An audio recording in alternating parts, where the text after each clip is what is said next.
শাহরিয়ার শারমিন বিনতি, বয়স 13 থেকে 14। এখানে রায়ের বাজার এলাকার রায়ের বাজার হাই স্কুলের যে নবম শ্রেণীতে পড়ে।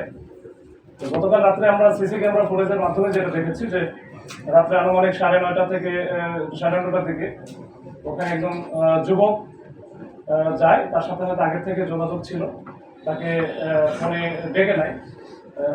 রাস্তার উপরে চলে আসার পরে দুইজনে কিন্তু একসাথে হাঁটতেছিল, কথা বলতেছিল। এই কথা বলার একটা পর্যায়ে তাদের মধ্যে কোনো মনোমালিন্য হওয়ার কারণে এই যুবকের হাতে আগে থেকেই তার হাতে একটা চাকু ছিল, এই চাকুটা দিয়ে উপর্যুপরি পিছনের দিকে আঘাত করে এবং ওই সময় কিন্তু অনেক লোকজনও আশেপাশে ছিল।